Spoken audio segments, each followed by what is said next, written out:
चलो बच्चों प्रश्न देखते हैं। श्रेणी क्रम में संयुक्त करने के स्थान पर विद्युत युक्तियों को पाशा क्रम में संयुक्त करने के क्या लाभ है? तो बच्चों अगर अपन बात करें यहाँ पर तो श्रेणी क्रम में तो मुख्य अवधारणा मुख्य अवधारणा होगी यहाँ पर श्रेणी क्रम एवं समांतर क्रम संयोजन। श्रेणी क्रम एवं समांतर क्रम संयोजन एवं समांतर क्रम संयोजन समांतर क्रम संयोजन। तो क्या होता है बच्चों श्रेणी क्रम समांतर क्रम संयोजन में? श्रेणी क्रम होता है कि एक के बाद एक हमारा संयोजन, इसे हम बोलते हैं श्रेणी क्रम संयोजन। ठीक है, ये आपका श्रेणी क्रम संयोजन है बच्चों।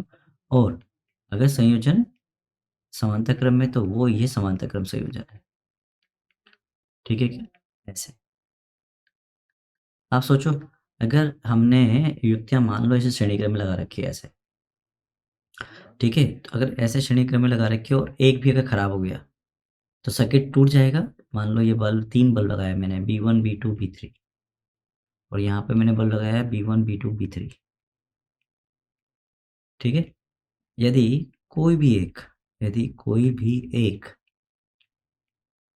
खराब होता है, खराब कौन सा, उसमें धारा नहीं जाएगी, खराब होता है तीनों तीनों कोई कोई धारा प्रवाह नहीं करेंगे, धारा प्रवाह नहीं करेंगे नहीं करेंगे। जबकि समांतर क्रम में ऐसा नहीं है ना? यहाँ सभी का संयोजन इस प्रकार होता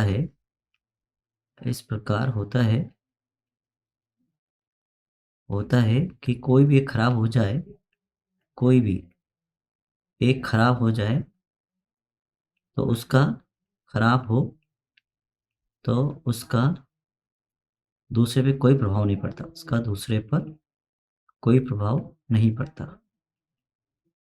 कोई प्रभाव नहीं पड़ता। ठीक है ना? अब देखो, जैसे अगर मान लो ये फ्यूज़ हो गया आपका, ये फ्यूज़ हो गया तो ये परिपथ खुला देगा, और जैसे ही परिपथ खुलेगा तो धारा का मान कितना हो जाएगा यहाँ पर?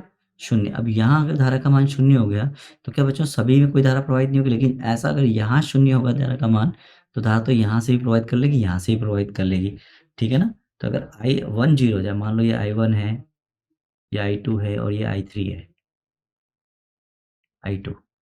ठीक है, अगर ये I1 I2 I3 है तो अगर कोई भी एक 0 हो जाए तो ज़रूरी नहीं कि कोई भी दूसरी 0 होगी। ठीक है क्या?